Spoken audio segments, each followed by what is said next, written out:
Cody slid the DNA test consent form across the conference table. Thursday morning. Patterson and Associates. Corner office with leather chairs and a view nobody was looking at. The form landed between my coffee and Dad's will. "I want this done before we proceed," Cody said. "Not a question, a demand." Patterson looked uncomfortable. Navy suit, silver cufflinks. The kind of lawyer who charged $450 an hour to watch families implode. "Mr. Mitchell, this is highly irregular. My father left a $2.78 million estate. I want confirmation of biological relation before distribution." Patterson glanced at me. Then Mom. She stared at her lap like it held answers. I picked up the form. Read it. Set it down. "You're questioning if I'm Dad's son." "I'm requesting verification." Cody leaned back, arms crossed. "Look at us, Alex. Blonde hair, blue eyes, 6'2". You're 5'10" with dark hair and brown eyes. You look like Mom's side. I look like Dad. True on all counts, except the one that mattered. Genetics aren't always visible, Patterson started, which is why we test. Cody tapped the form. If Alex is Dad's biological son, we split everything 50-50 and move on. If not, the will has contingency clauses. I looked at Mom. She wouldn't meet my eyes. I looked at Patterson. He waited. I picked up the pen. Signed. Dated. Pushed the form back. "Schedule it." Cody blinked. "What?" "You want proof? Let's get proof." Patterson cleared his throat. "Alex, you're under no legal obligation." "I know. Schedule it anyway." Silence. Cody had expected a fight. Yelling, accusations. Didn't get any. "I appreciate you being reasonable about this," he finally said. I didn't respond. Patterson made notes. "DNA testing takes 5 to 7 business days. I'll schedule LabCorp appointments for Monday. Results will determine distribution per the will's contingency protocols." He looked at Mom. "Mrs. Mitchell?" She nodded. Barely. Meeting ended. We filed out. Elevator down in silence. Parking lot half empty. Cody's BMW sat in the corner. Metallic silver. Vanity plate, winner. My Honda was 3 rows over, 10 years old, reliable. Cody unlocked his car. "I'll see you Monday," drove off. Mom walked to her Camry, stopped, turned. "He doesn't know what he's doing." "Yes, he does." She opened her mouth, closed it, got in her car. I sat in my Honda, engine off. Thought about Cody's face when I signed. The surprise, the confusion. He wanted resistance, drama, proof of guilt. Instead, I gave him exactly what he asked for. And in 7 days, he'd get exactly what he deserved. I drove to Dad's house, 20 minutes through midday traffic, the lakefront property, $2.2 million, 4 acres, 3 bedrooms, mine and Cody's inheritance. If the DNA said so.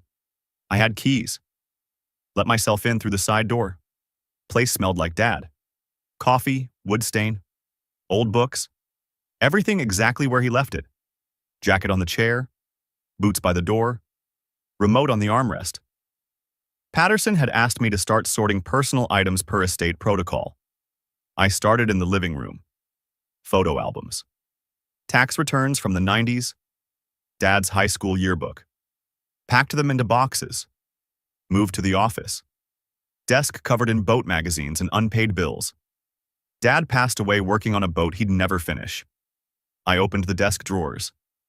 Pens. Batteries. Warranties for appliances we no longer owned. Bottom drawer stuck. I pulled harder. It scraped open. Inside was a lockbox. Small. Metal. Combination lock. I tried Dad's birthday. Wrong. Tried Mom's. Wrong. Tried mine. Clicked open. Inside were documents. Marriage certificate. Birth certificates. Mine, Cody's. And a letter. Yellowed envelope. Return address. Corrigan, D. Seattle, WA. Dated August 1987. Month after Cody was born. I opened it standing there in Dad's office. "Robert," Linda told me about the situation. "I didn't know she was married when we met. She said you were separated. I'm moving to Oregon next week. New job. Clean start.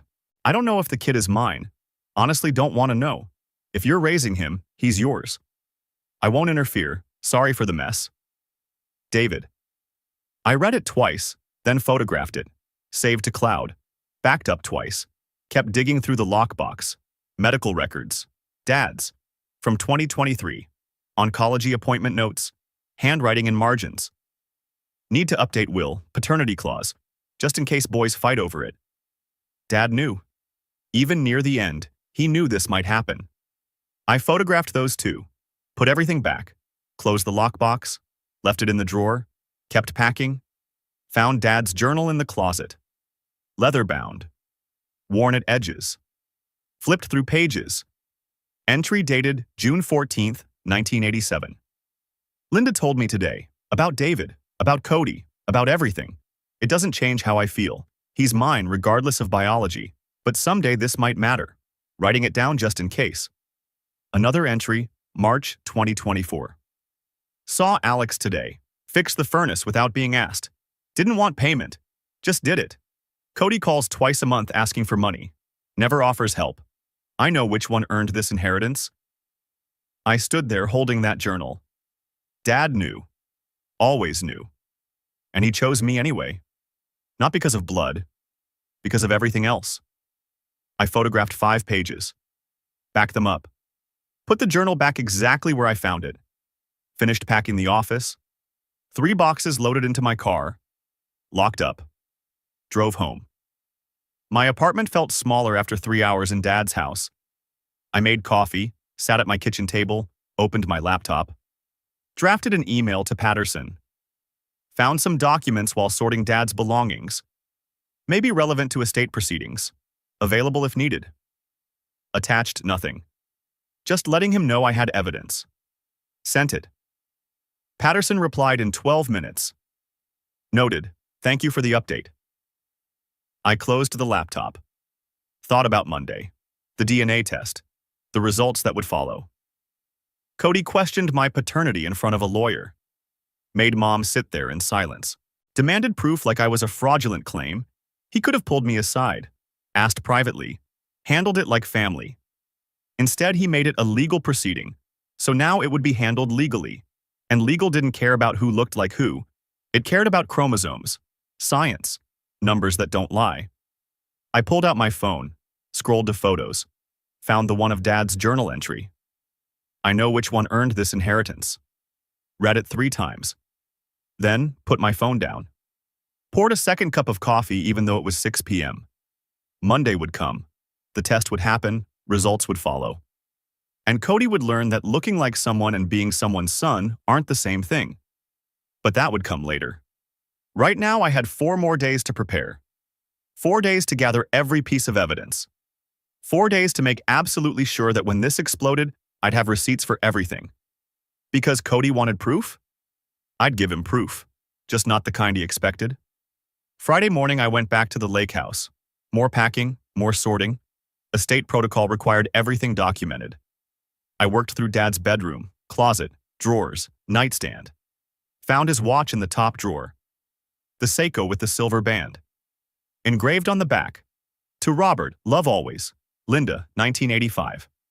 Year before Cody was born. When marriage certificates still meant something.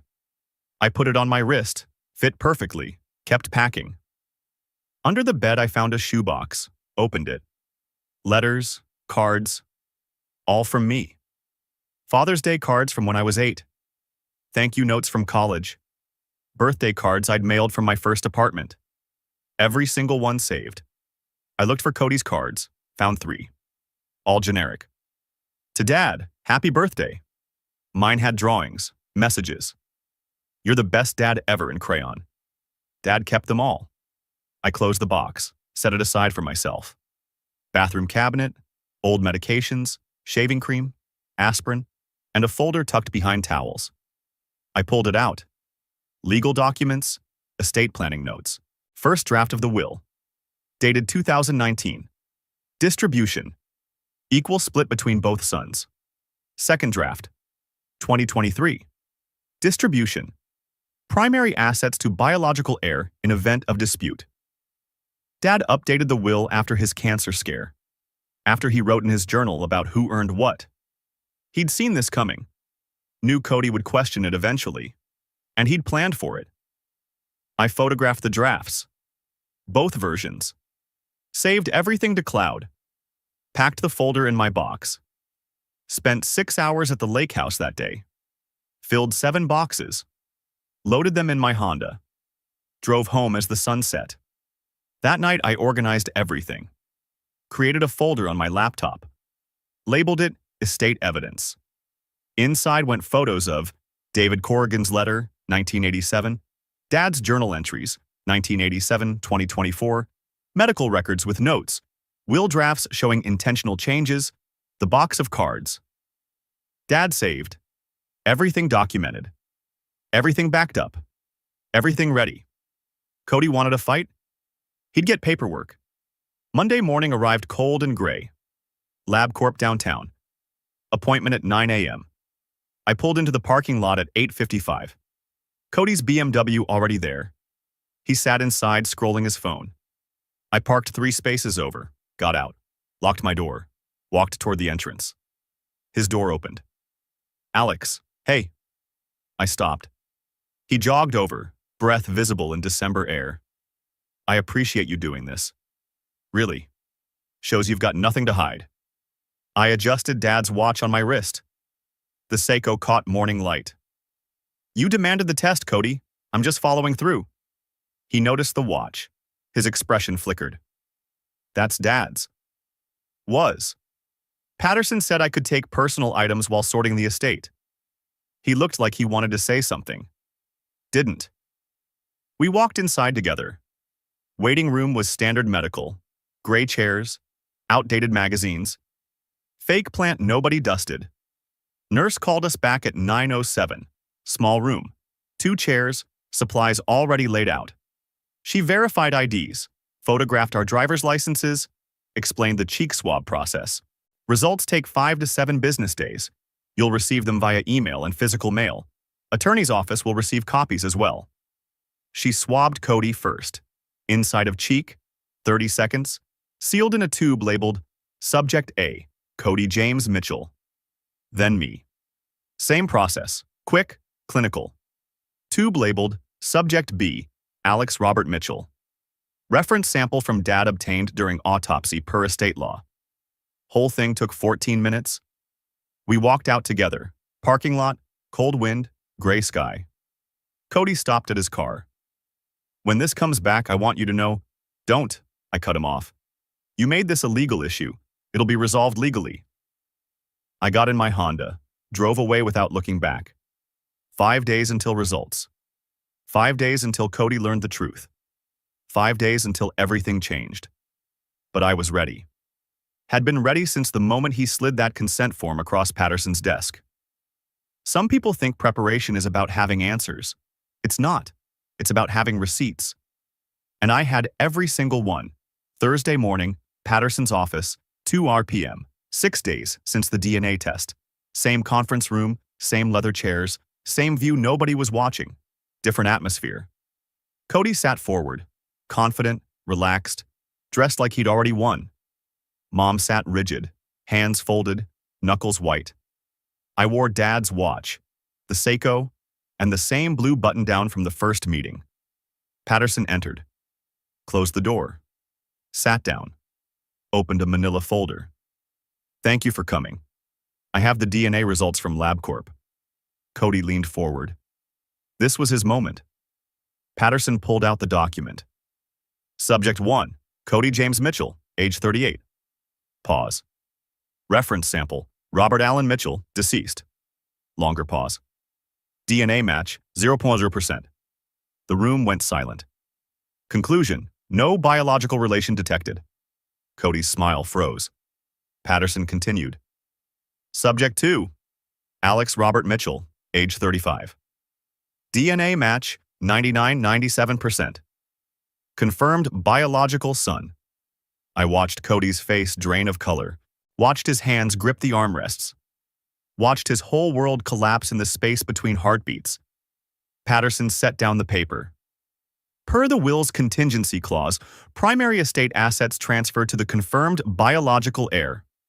The $2.2 million property, $400,000 investment accounts, and liquid assets of $180,000 transfer to Alex Mitchell. Cody's mouth opened. No sound came out. "What do I get?" he finally whispered. "A cash bequest of $25,000 plus personal items from the residence.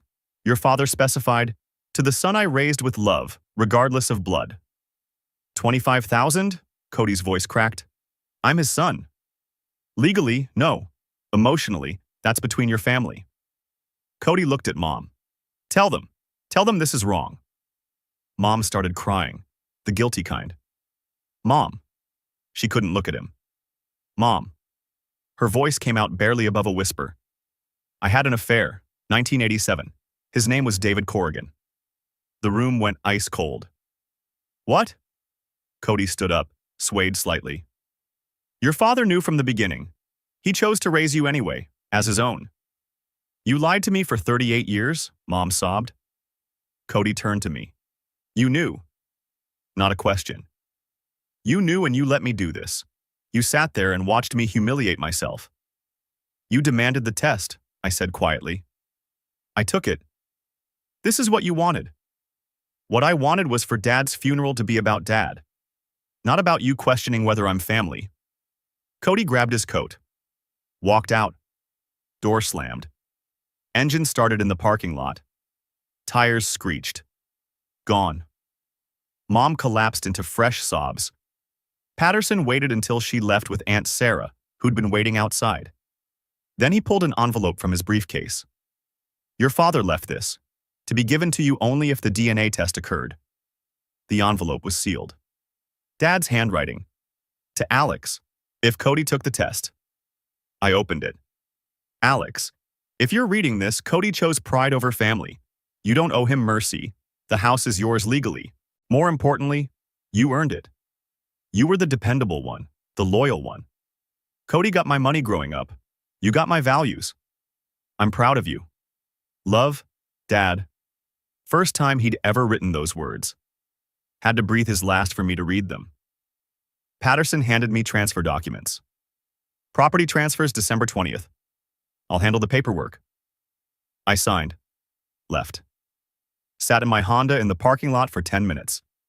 Engine off? Just breathing. Then drove to the lake house. Dad's house. My house now. I had work to do. The lake house sat quiet in afternoon light. I let myself in through the side door. More sorting to do. More boxes to pack.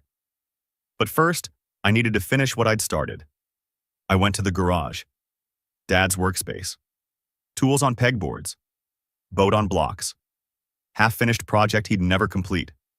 Workbench covered in sawdust and plans. I opened the cabinet underneath. Old paint cans, sandpaper, shop rags, and a photo album I'd never seen. Pulled it out. Sat on Dad's workbench stool. Opened it. Wedding photos. Family holidays. Normal stuff. Then a photo that stopped me cold. Mom, younger, standing next to a man I didn't recognize. Conference name tag visible, Seattle Tech Summit, 1987. The man was tall, dark hair, brown eyes, looked like me. I flipped the photo over. Dad's handwriting. David Corrigan, Linda, Seattle, March 1987.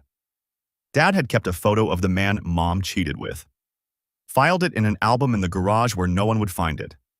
Not to forget. To remember. To have proof if it ever mattered. I photographed the picture. Both sides. Kept flipping pages. Found more. Cody's high school graduation. College acceptance letter from University of Washington. And tucked behind it, a rejection letter. From Stanford. Dated 2003. Cody had applied to Stanford. Got rejected. Never told anyone. But Dad knew. And instead of letting Cody feel the failure, he'd hidden the letter and paid for UW instead. I photographed the rejection letter, kept searching, found bank statements, Dad's checking account. 2015-2024. Highlighted transactions. Cody, law school, $18,000. Cody, house down payment help, 15,000. Cody, car cosign, 12,000, page after page. Thousands of dollars to Cody over the years. And for me? Alex, community college, $2,000. Nothing else. Because I never asked. I photographed every statement showing the disparity. Spent 3 hours in that garage going through everything Dad had kept. Every piece of evidence. Every hidden truth. Every dollar spent.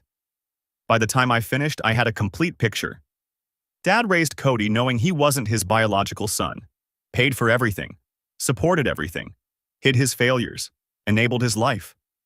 And me? I got silence. Independence. The expectation of self-sufficiency. Not because Dad loved me less. Because he expected more from me. And I delivered. I loaded the photo album into my car, locked the garage, walked back inside, kitchen, living room, bedrooms, still so much to sort through. I made coffee in Dad's kitchen, his mug, his coffee maker. Sat at his table looking out at the lake. Quiet. Peaceful. Mine now. Found Mom's old jewelry box in the back of the master bedroom closet. Inside was a folded piece of paper. A letter. From Mom to Dad. Dated July 1987. Robert, I'm pregnant. It might not be yours. I'm so sorry. If you want me to leave, I understand. Dad's response was written at the bottom in his handwriting. We'll raise him together. He's ours. No one needs to know. R. 47 words that changed 3 lives. I photographed the letter, put it back, kept packing. By 6 p.m., I had 11 boxes loaded in my car. I locked up the lake house, stood in the driveway looking at it. 4 acres, 3 bedrooms. Lake access. 2.2 million. Mine. I got in my Honda and drove home. Stopped at the hardware store for more boxes. Inside, loading my cart, I heard a voice. Alex? Mr. Brennan, Dad's old coworker. Mr. Brennan, hey. Heard about your father. I'm sorry. Thank you. He paused. Your dad was proud of you boys, both of you. I nodded. He walked away. I stood there holding a flat pack box. Proud of you boys. Even Cody, especially Cody. Hid his failures, paid his debts, for 38 years. And Cody repaid him by demanding a DNA test 6 days after the funeral. My phone buzzed. Text from Cody. We need to talk. Deleted it. Another. You can't just take everything. Deleted. Third. I'm getting a lawyer. Turned off my phone. I went home, made dinner, ate standing at the counter. Email from Patterson. Cody's attorney contacted me. He's contesting the will. Formal hearing scheduled. I'll keep you updated. Expected. I replied. Understood. I have documentation if needed. Finished eating. Washed my plate. Sat on my couch staring at nothing. Thought about the photo of David Corrigan. The rejection letter from Stanford. The bank statements showing thousands to Cody, hundreds to me. Mom's letter from 1987. Dad's response, he's ours. All the evidence sitting in my car right now. Proof of everything. But proof of what exactly? That Dad loved Cody despite the lies? That Mom's affair 38 years ago still mattered? That Cody lived his whole life not knowing he was built on a secret? I didn't know if any of that made me right or him wrong. Just made us both victims of choices neither of us made. 17 missed calls when I turned my phone back on. I didn't call anyone back. Instead, I opened my laptop and started a document. Timeline. Every discovery. Every piece of evidence. Every date. Organized. Documented. Ready.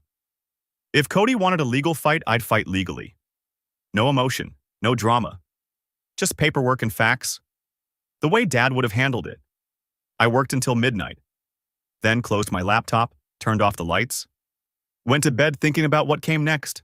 The lawsuit, the hearing, the family falling apart, and somewhere in the middle, the decision of what to do with a house worth $2.2 million that I never asked for. Saturday morning, 9 a.m. Knock at my door. I looked through the peephole. Uncle Jim. I opened the door. Alex. Uncle Jim. He held a thermos. Brought coffee. Can I come in? I stepped aside. He poured 2 cups without asking, handed me one. I heard about the DNA test, the results, the will. I drank my coffee, said nothing. Your mother called me crying. Cody called me angry. Thought I'd check on you. I'm fine. Are you? I set down my cup. What do you want me to say? That I'm sorry Cody isn't Dad's son? That I feel guilty for inheriting what the will says is legally mine? No. I want you to tell me what you're going to do. About what? About your brother, your family, this whole damn mess. I looked at him. Really looked. Uncle Jim was the only person who'd ever treated me and Cody the same. No favorites, no golden child. Just 2 nephews. Cody's suing, I said. Contesting the will. I know, it won't go anywhere. Then why are you here? He finished his coffee. Because when this is over, you're going to have everything and he's going to have nothing. And I want to make sure you thought about what that means. What it means is Cody gambled and lost. It means your family's destroyed. Cody destroyed it. Not me. Uncle Jim stood up, walked to the door, stopped, turned. Your dad called me 2 months before he passed away. Said he was worried. Said he knew this day was coming. Asked me to keep an eye on both of you when it did. He opened the door. I'm keeping that promise. Even if you don't think you need it. And he left. I stood there in my kitchen. Stared at the empty cup Uncle Jim left behind. Thought about what he said. Then went back to packing boxes. Because there was still a lake house full of Dad's life waiting to be sorted. And I was the only one left to do it. Uncle Jim's visit stuck with me longer than I wanted to admit. Not the words. The look in his eyes. Like he was watching 2 nephews destroy each other and couldn't stop it. I finished packing the lake house by Tuesday. 14 boxes total. Every room emptied of personal items. Property was legally mine as of December 20th. 9 days away. Wednesday morning I got the formal lawsuit notice. Cody James Mitchell versus estate of Robert Allen Mitchell. Claim, unjust enrichment. Promissory estoppel. Intentional infliction of emotional distress. Argued that 38 years of being raised as Robert's son created an implicit contract. That the will's paternity clause was unconscionable. That Alex Mitchell manipulated the situation. Court date, January 18th. My lawyer called an hour after I received it. This won't hold. DNA trumps emotional arguments in estate law, but he's going to make noise. Let him. Alex, this could drag out. Cost you time, energy, legal fees. Send me the bill, I'll handle it. She paused. You're angrier than you sound. I'm not angry, I'm done. Hung up. But she was wrong about one thing. I wasn't angry. I was something colder than that. Thursday, I drove to Westfield Manufacturing. Dad's old workplace. He'd retired 3 years ago, but his friends still work there. I needed to pick up his final paycheck stub for estate paperwork. HR said it'd be ready. Walked into the main office at 2 p.m. Receptionist recognized me. Alex Mitchell? Yes, ma'am. I'll grab that for you. One moment. She disappeared into the back. I stood in the lobby, photos on the wall, employee of the month, safety records, company milestones, Dad's photo from 2019, employee of the year. Then I heard a voice. That's Robert's boy. Turned around. 3 men in work uniforms. Dad's old crew. Hank, Martinez, Steve. Hank stepped forward. You're the spitting image of your mom. Cody looks just like Robert, though. I didn't correct him. Martinez jumped in. Heard about the inheritance mess. Family stuff's always complicated. Yeah? Steve leaned against the wall. Your dad talked about you both all the time. Proud of Cody's law degree. Proud of you fixing everything without asking for help. He said that? All the time. Alex doesn't need me to tell him he's capable. He already knows. The receptionist returned with an envelope. Here you go, Alex. I took it. Thanked her. Started to leave. Hank called out. Hey, Alex? I stopped. Your dad was a good man. Whatever's happening with your family, he'd want you boys to figure it out. Not lawyers. I nodded. Left. Sat in my car in the parking lot. Stared at the envelope. Dad was proud of me. Told his coworkers. Just never told me. I drove home with that thought circling my brain. December 20th arrived. Property officially transferred to my name. $2.2 million lakefront house. 4 acres. Fully mine. I got the notification via email at 9:47 a.m. Sat there staring at my phone. Owned a house I didn't want to live in. Had money I didn't know how to spend. And a brother who hated me for it. That afternoon, I listed the property with a real estate agent. Margaret Chen. 53. Specialized in high-value estates. She walked the property, took notes, photos. This'll sell fast, lake access, mature trees, good bones. I'm thinking $15 million asking. How fast can it close? Month? Maybe less if the buyer's paying cash. Do it. She looked at me. You sure? This is your family home. It was my dad's home. Now it's an asset. She didn't argue. Listed it that night. Offer came in 4 days later. $2.1 million. Cash buyer. Close in 3 weeks. I accepted it immediately. New Year came and went. January 4th. Property sale paperwork finalized. January 10th. Mom called. I answered this time. Alex, we need to talk. About what? About Cody, about the lawsuit, about everything. There's nothing to talk about, Mom. He's struggling. Jessica's threatening to leave him. He's burned through his savings on legal fees. And? Silence on her end. You want me to drop the inheritance? I want you to consider helping your brother. He's not my brother, Mom. DNA test proved that. His words, not mine. Alex. He questioned my paternity in front of a lawyer. Made you confess to a 38-year-old affair in public. Sued me because Dad's will didn't go his way. When exactly was I supposed to feel charitable? She started crying. I have to go, Mom. Hung up. Felt nothing. January 12th. Unexpected visitor. Knock on my door at 7 p.m. Opened it to find Jessica, Cody's wife. She looked exhausted, dark circles, hair in a messy bun, no makeup. Jessica, can I come in, please? I stepped aside. She sat on my couch. I stayed standing. What do you need? I need you to know Cody's losing his mind. He's obsessed with this lawsuit, spending money we don't have, yelling at lawyers, not sleeping. I didn't ask him to sue me. I know. I told him to drop it. Told him 100 times. He won't listen. Why are you here? She looked up. Because someone needs to tell you the truth. Cody's been a mess his whole life. Your dad enabled it, paid for his mistakes, covered for his failures, and Cody never learned to be accountable. I sat down across from her. When the DNA results came back, Cody lost more than an inheritance. He lost his identity. He doesn't know who he is if he's not Robert Mitchell's son. That's not my problem. I know. But I thought you should know the lawsuit isn't about money. It's about him trying to prove he still matters. She stood up, walked to the door. I'm leaving him, Alex. Filing next week. I can't watch him destroy himself anymore. But before I go, I wanted you to know, you're not the villain here. He is. And your dad enabled him into being one.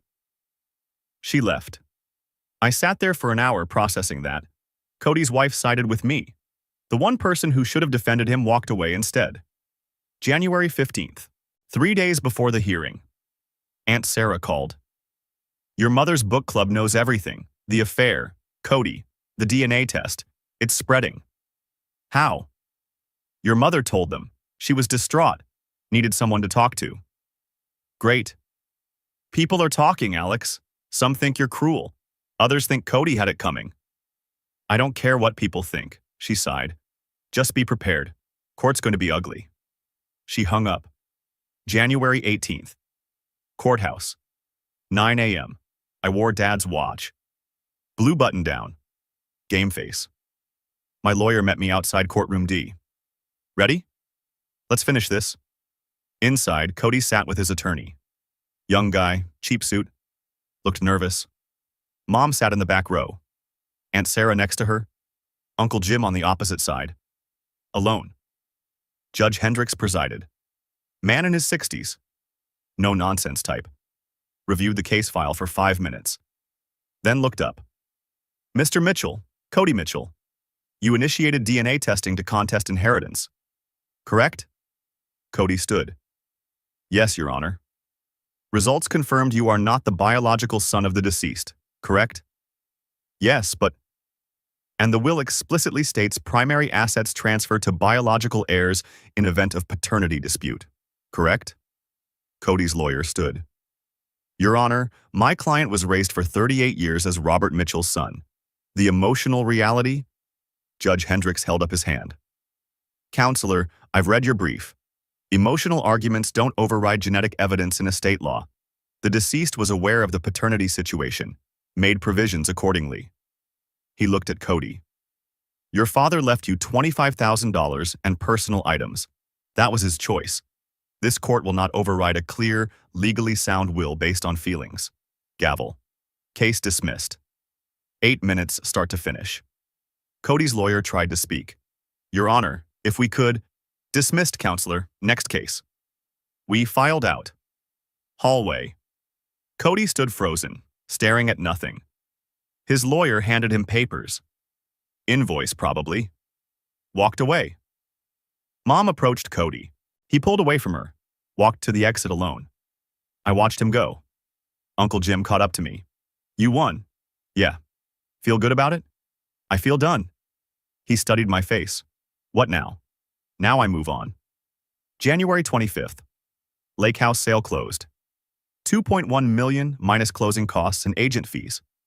$2.02 million net. Combined with the $400,000 investments and $180,000 liquid assets from the estate. $2.6 million total. I sat at my kitchen table staring at my bank account. Numbers I never imagined having. Life-changing money. And I felt nothing. That night I couldn't sleep. Kept thinking about Cody standing in that courthouse hallway. The way his face looked when the judge dismissed everything in 8 minutes. The way Mom tried to touch his arm and he pulled away. The way he walked out alone. I'd won, legally, completely. But it didn't feel like winning. Felt like I'd inherited a war and nobody survived. 2 a.m., I got up, made coffee, pulled out my checkbook, stared at it for 20 minutes, then wrote a check. $200,000. Payable to Cody James Mitchell. Memo line. From Dad. Because he loved you. Sealed it in an envelope. Mailed it certified mail the next morning. My lawyer called when she found out. Alex, you didn't owe him anything. The court made that clear. I know. Then why? Because I owed it to myself to sleep at night. She didn't understand. Didn't need to. 3 days later, my phone rang. Unknown number. It's Cody. I didn't say anything. I got your check. I don't understand why. You don't need to. After everything I did, the test, the lawsuit, the things I said. Dad raised you for 38 years. Loved you. This isn't from me. It's from him. Silence. Long silence. I'm sorry, he said finally. Voice cracking. For all of it. I know. Can we ever? I don't know, Cody. Not today. Okay, thank you. For the money. For everything. He hung up. I set the phone down, stared out my window. Felt something I hadn't felt in months. Not happiness, not satisfaction, just resolution. Like I'd finally closed a chapter that needed closing. The money was handled, the property was sold, the lawsuit was dismissed, the family was fractured but acknowledged. I'd kept enough to be secure, gave enough to be decent, found the line between justice and mercy. Dad would have approved, I think. February 1st, I signed a lease on a small house in Denver. 3 bedrooms. Paid $620,000 cash. Fresh start. New city. No family baggage within driving distance. I told Mom over the phone. You're moving? Yeah. When? Next week. Can I see you before you go? Maybe, I'll let you know. Started packing that night. Not much to pack. 10 years of bachelor living fit in 12 boxes. Furniture I donated, clothes I kept. Everything else went to Goodwill. By February 7th, I was ready. Loaded my Honda. Closed my apartment for the last time. Drove to Mom's house before leaving town. She answered the door in her robe. 10 a.m. Alex. Hey, Mom. She hugged me. I hugged back. We sat in her living room. Coffee, small talk. Have you talked to Cody? She asked. No. He cashed your check, used it to pay off debts, started therapy, got a new job at a smaller firm. Good. He asks about you. What do you tell him? That you're healing, in your own way. I finished my coffee, stood. I need to go, long drive. She walked me to the door. Do you forgive me yet? I thought about it. I'm working on it. That's the best I can do. She nodded, wiped her eyes. Be safe. Call when you get there. I drove away, watching her house shrink in the rearview mirror. Felt lighter with every mile. Not because I'd escaped, because I'd finished what needed finishing. Denver was 17 hours away. I had a podcast queue, full tank of gas, and a future that was finally mine. No lawsuits, no family drama, no expectations. Just me and whatever came next. And for the first time in months, that felt like enough. Denver in February was cold but clean. My house sat in a quiet neighborhood 20 minutes from downtown. 3 bedrooms, hardwood floors, small yard. Nothing fancy. But it was mine. Paid in cash. No mortgage. No landlord. First time in my life I'd owned anything that mattered. I spent the first week unpacking, setting up furniture, hanging pictures, put Dad's watch in a display case on my dresser, the Seiko with the engraving. Framed his letter, the one Patterson gave me. Hung it in my office. You got my values. Started freelancing again. Graphic design, marketing, whatever came my way. Difference now? I had boundaries. No family discounts. No, can you just take a quick look? No working for exposure. If someone wanted my work, they paid. Full rate. No negotiations. First client was a brewery in Boulder. Logo redesign, $3,500. Second was a tech startup. Brand package, $8,000. By March, I had steady income. Didn't need it. The investments covered living expenses. But I worked anyway, because work gave me purpose beyond money. March 15th was my birthday, 36. Text from Mom. Happy birthday, sweetheart. Miss you. Love you. Text from Cody. Happy birthday, Alex. Hope Denver's treating you well. I replied to both. Short, polite. Mom and I started having monthly calls. She'd ask about Denver. I'd ask about her garden. Safe topics. No mention of Dad, or Cody, or inheritance. Just trying to be mother and son without the weight. April 3rd, she asked, Do you forgive me yet? I thought about it. Some days I'm close, other days not. That's honest.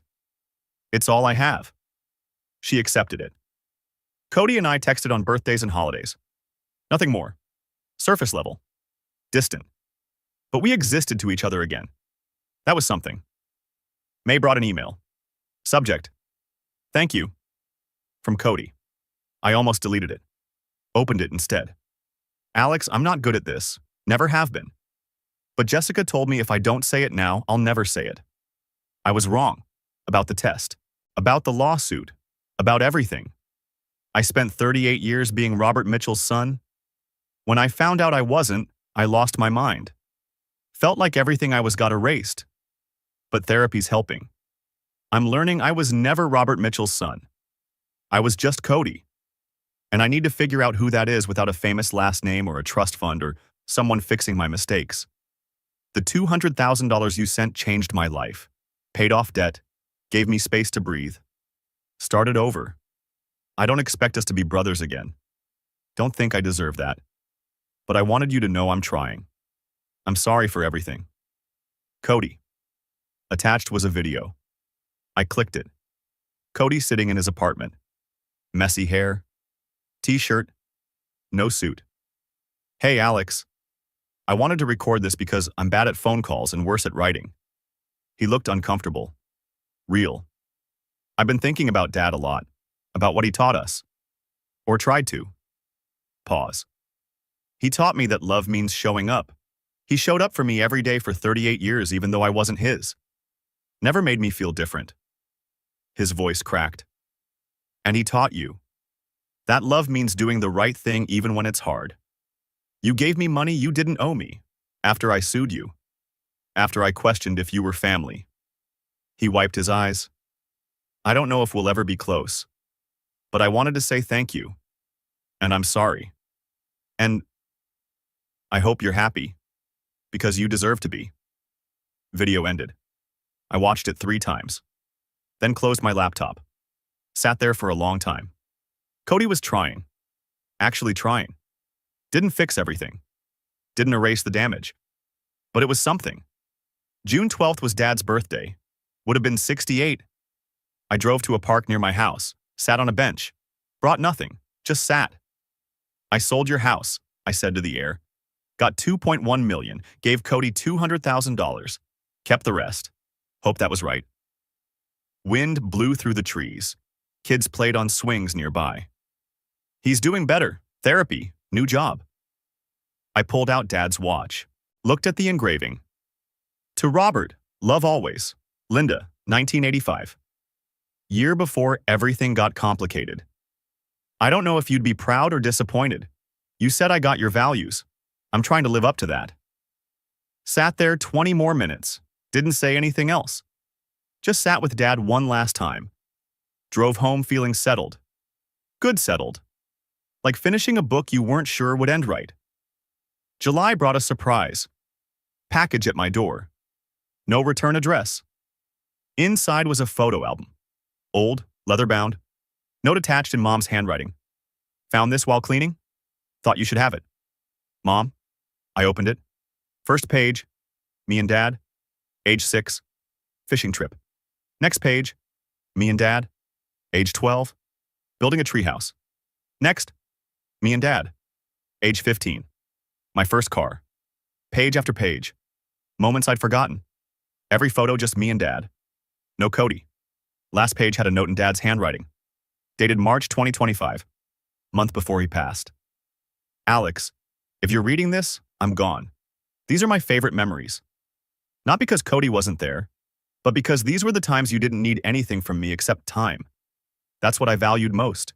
Your independence, your strength, your ability to fix things without being asked. You got my values not because I taught them, but because you lived them. I love you. I'm proud of you. I always was. Dad. I closed the album. Set it on my shelf next to the framed letter. Sat on my couch staring at it. Dad had kept a whole album.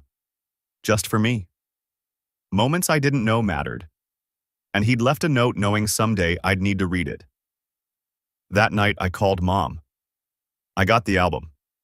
Did you read the note? Yeah. Silence. Thank you, I said. You're welcome, sweetheart. We talked for an hour. Longest call we'd had since Dad passed away. About memories, about regrets, about moving forward. Before hanging up, she said, Your father saw something in you we didn't see. He was right. What did he see? Someone who didn't need validation to be valuable. Thanksgiving. I spent alone, by choice. Cooked a small turkey, watched football, called Mom for 10 minutes. She invited me to visit for Christmas, said Cody and Jessica would be there. I'll think about it. That's all I ask. December 15th. I booked a flight home, not forever, just 5 days. Enough to see Mom. Have dinner with Cody and Jessica. Try to be family again. Not the family we were. The family we could be. Smaller. Scarred. But maybe functional. Christmas Eve dinner was exactly as awkward as expected.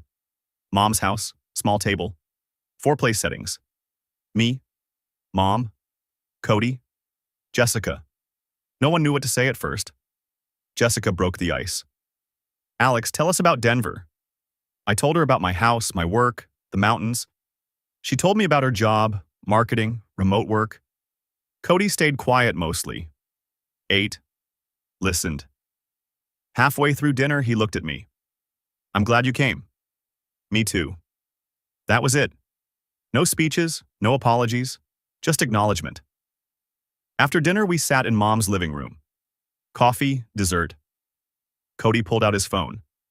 I want to show you something. Pulled up a photo. His new apartment.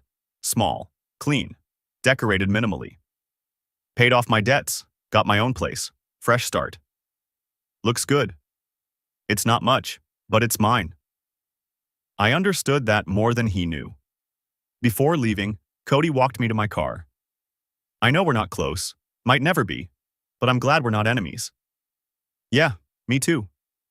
He held out his hand. I shook it.